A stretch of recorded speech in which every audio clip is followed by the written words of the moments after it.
I married a woman who loved the way Spanish moss looks in slow wind more than she ever loved me.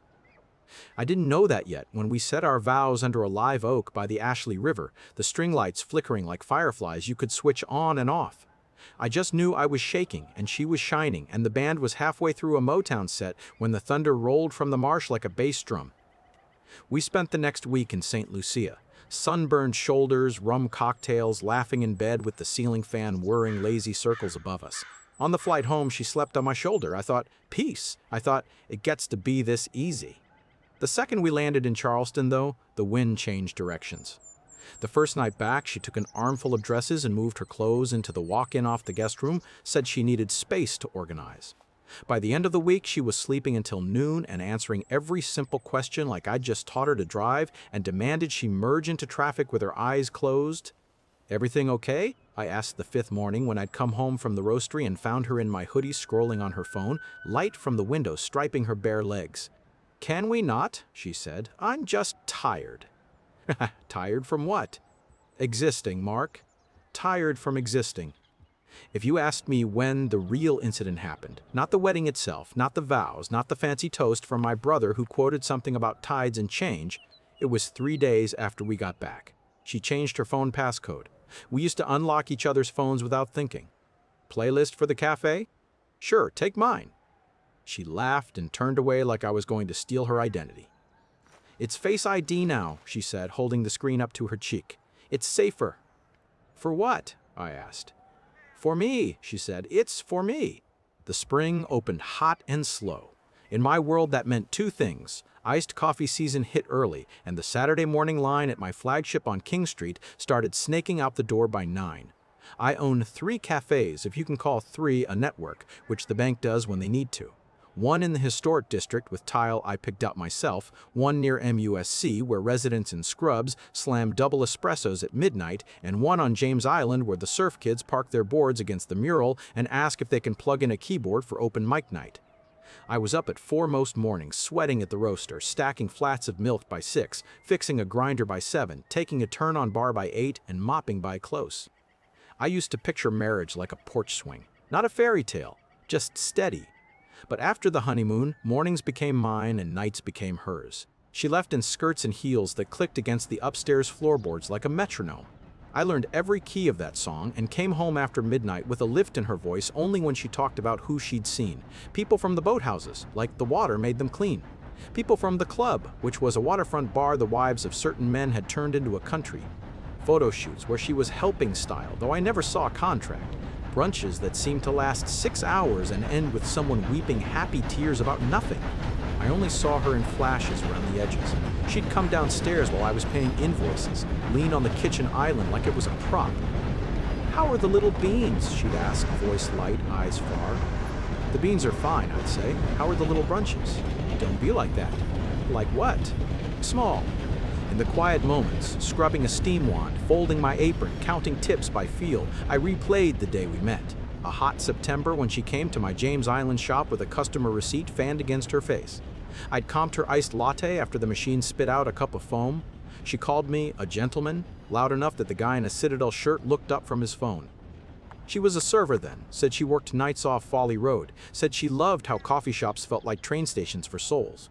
We flirted until the sky went violet and the mosquitoes found us. Back then, I didn't know that some people can walk into a room and drink the energy like cold water. By June, she had rearranged the upstairs like a glossy magazine. The guest closet became a stage for clothes with university colors she never wore, dresses that shimmered, shoes that made her taller than me if she wanted to be. She liked to stand on the landing and say, "There, that's who I am," as if a different angle of light could change her history. When I tried to touch her, she said she was sore from Barry class. When I asked if we could book a night out, she said work was a lot. When I asked if we could book a night out, she said work was a lot. Work meant an influencer friend with a ring light and a loft on East Bay where the chairs were white and nobody ate anything because it would stain. I told myself this was a season. I said that phrase out loud once while tamping a shot. It's a season, Mark. There was a comfort hidden in the repetition doses and grinds and milk stretching to the same pitch, and I clung to it. But the more I tried to be patient, the more the house sounded empty, even when she was in it. I'd come home and hear her upstairs, heels counting time, voice on speaker like a radio signal from a boat offshore. They spoke in code, her new circle, yacht terms used like verbs. "We're docking at 10, someone would say, and laughter would crackle like a flare. One Friday, I took a chance and left the shop early. The sky was hazy, the air felt like someone had zipped us inside a damp bag. I stopped for flowers because the lilies looked like happiness you could hold for a minute. When I set them on the island, her phone buzzed on the counter. I didn't touch it, I don't snoop. But I listened to the second buzz and the third and heard a name that made my stomach go cold. It was the name of a man who kept his boat at the old village, a man whose wife I'd served pour-overs to for years, who always tipped with a little flourish like we were in a play and she had the final line. The voice on the phone was saying, "Same dock, 15 minutes. My wife came down the stairs smelling like a perfume I'd never bought, kissed my cheek, and was out the door before I could hold up the lilies. "Do you want—" I started. "Can we not?" she said, walking through it. "I'm late." That night, I slept on the couch.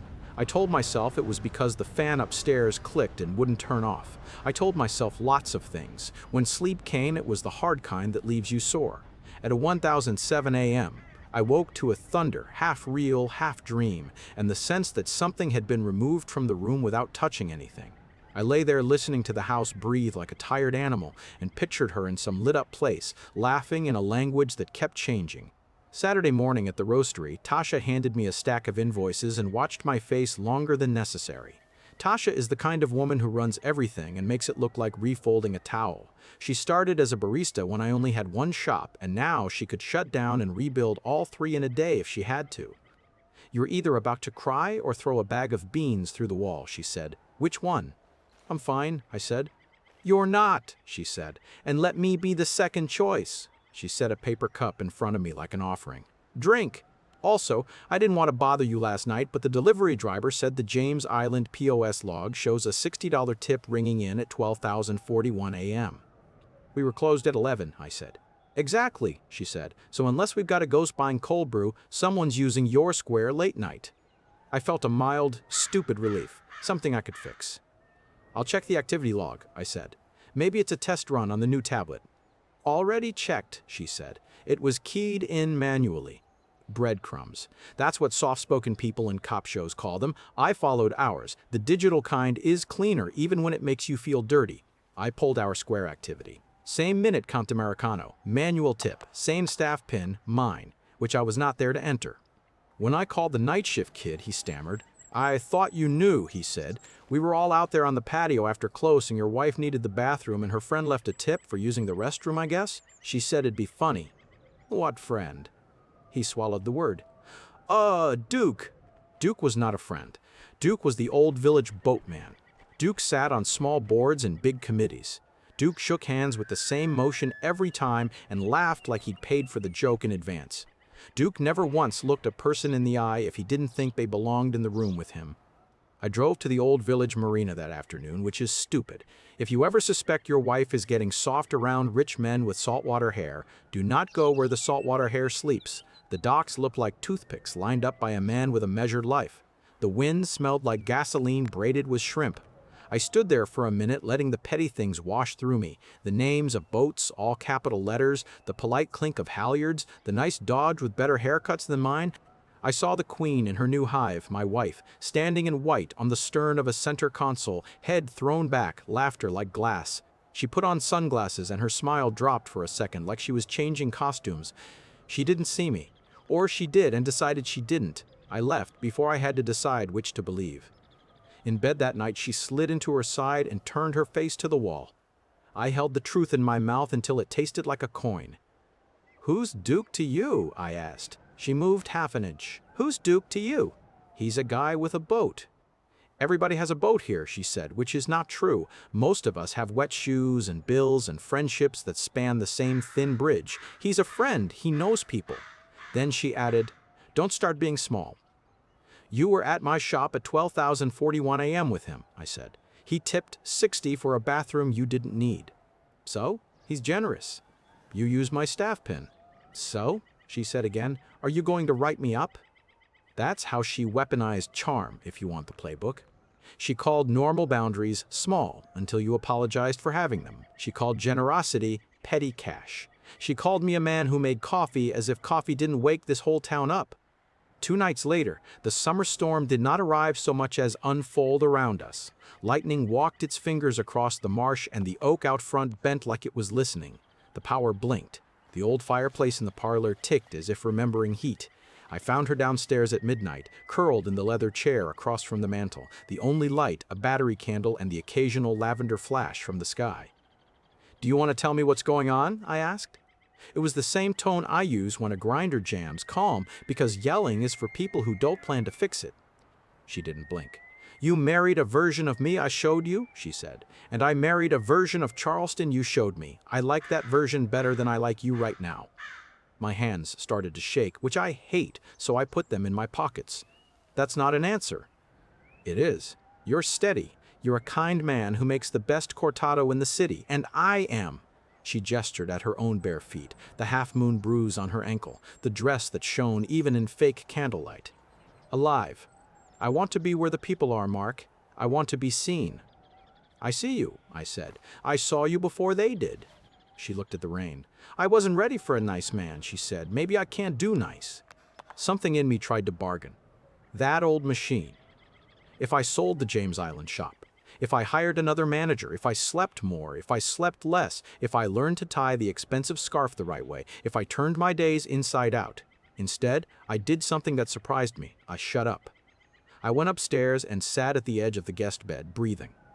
Tasha's words, "You're about to cry or throw a bag of beans through the wall," bumped into each other and softened.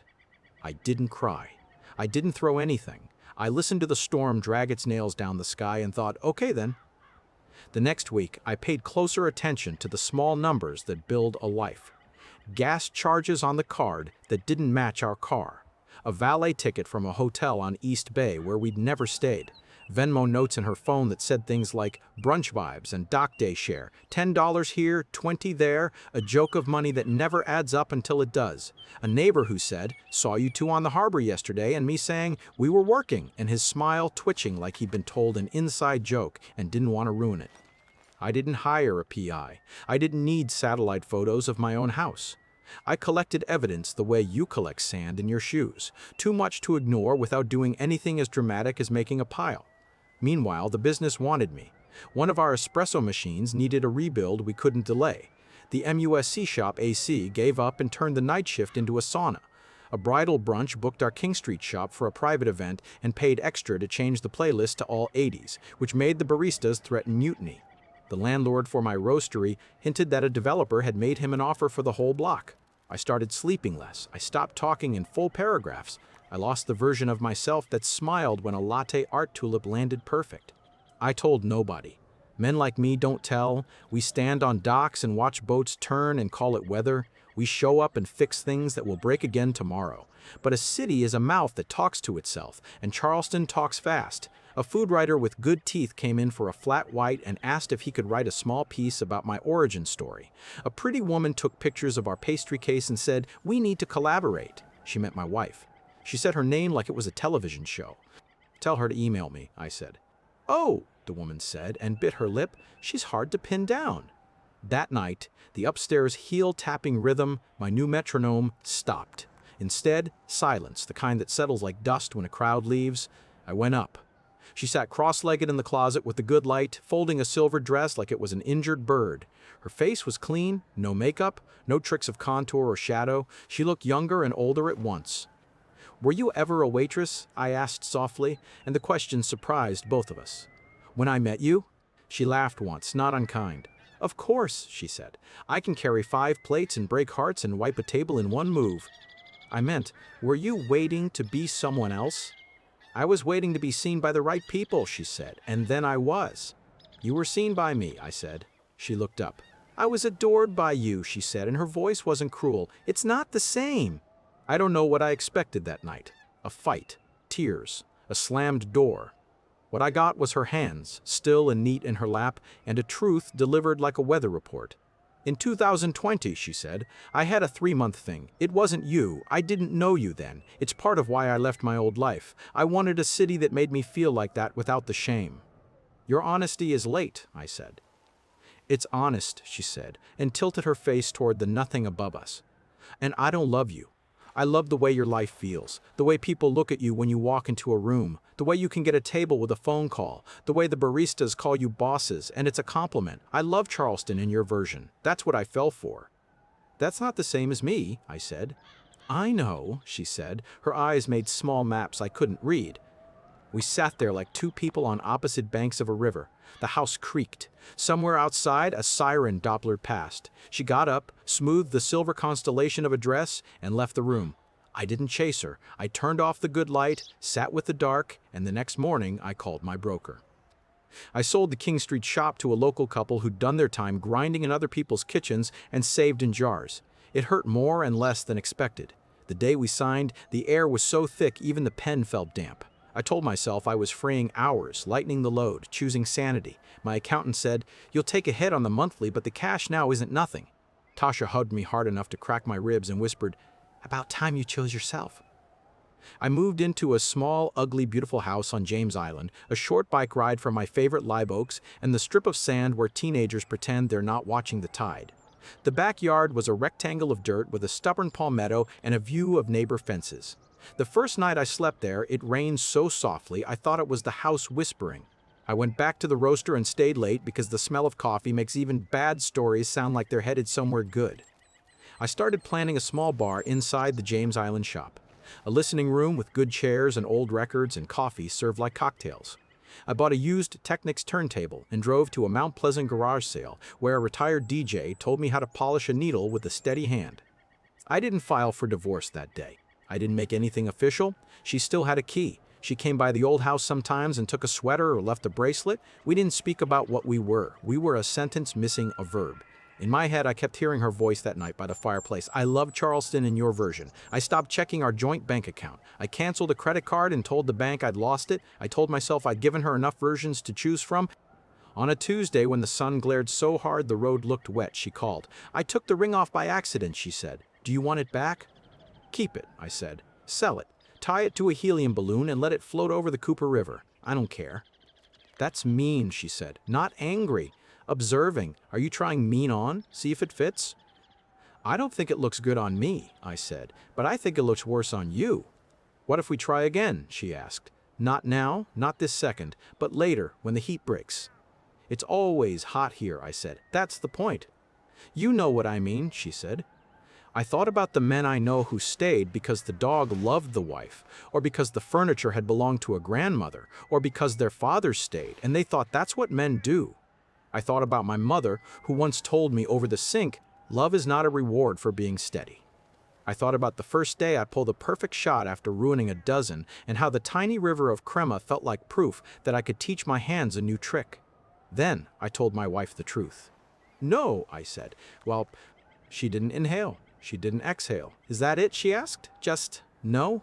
"Thank you for coming to Charleston," I said. "Thank you for letting me see you shine. Thank you for telling me the truth, even if it took a while to say it. I'm going to be okay now. You will be too."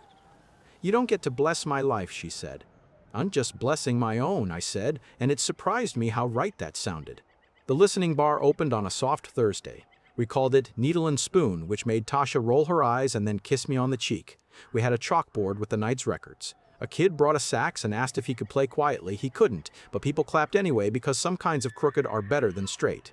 We served a drink we called the porch swing, 2 shots of espresso over ice with orange peel and a secret I didn't share.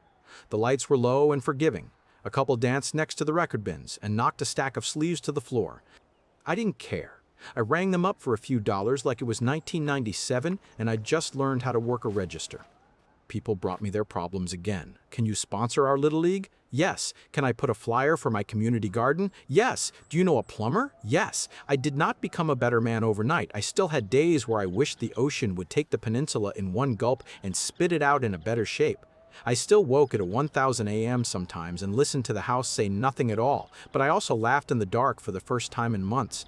I learned to make a playlist that slides from Aretha to Wilco without breaking something inside it. I watched a man cry to a Bill Withers song and pretend he had an eyelash in his eye. I stood behind my bar and felt, for the first time since the wedding, that quiet pleasure you get when a machine hums because you asked it to, and the thing in your hands is exactly the shape you meant it to be. She came by 2 months after the opening. She wore a white dress and a smile I remembered from when we were kind. She stood in the doorway like the star of a movie about a girl who never learned to enter a room without an entrance.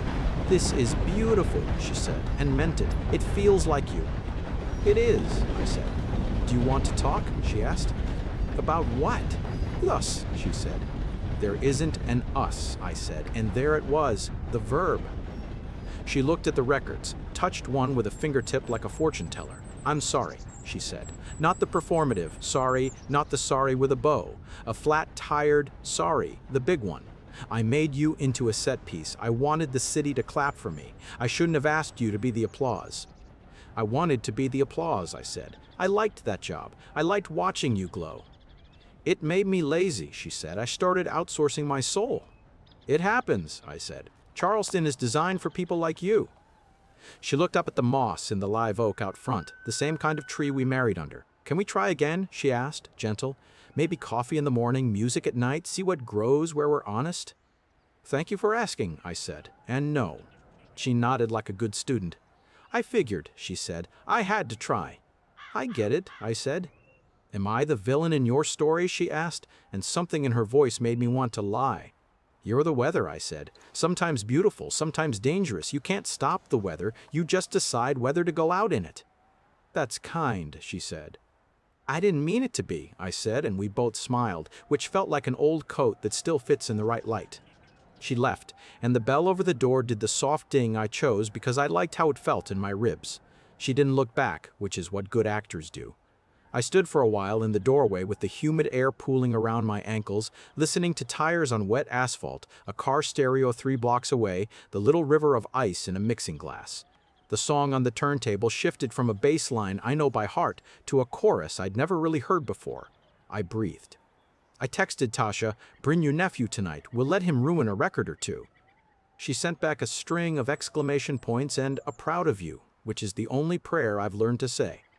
Some nights I take my bike across the bridge to the peninsula and ride slow down streets that look like postcards of a city that forgives terrible things as long as the shutters are the right shade of blue.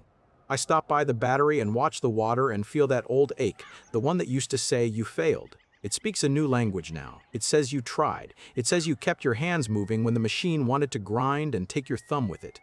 If you came into Needle and Spoon tomorrow, I'd pour you a porch swing and ask your name.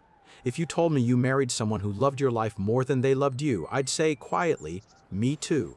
I'd tell you the trap is confusing the way you arrange your days with the person you are when no one is looking.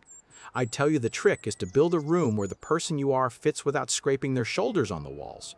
I'd tell you that a city can be a mirror or a mask and sometimes both in the same hour. This morning, a storm moved in off the ocean. The moss in the oaks hung low and heavy like it was carrying a secret. I stood in the doorway and let a little rain find my face. Across the street, a kid held his mother's hand and jumped his whole body into a puddle like he'd discovered a new country. I laughed and he looked at me like grown men aren't supposed to do that. I wanted to tell him we are. We get to. We can choose who gets to love the way our city looks and who gets to love us, and sometimes those are different people. Are you with someone who loves your lifestyle more than your heart? If you learned the truth in a storm, would you walk out into the rain or wait for the sun? If you were me, would you have taken her back to try again, or is the first honest no the right kind of mercy? Thanks for staying till the end. If you enjoyed the story, leave a like, drop a comment, and share it with someone who'd relate.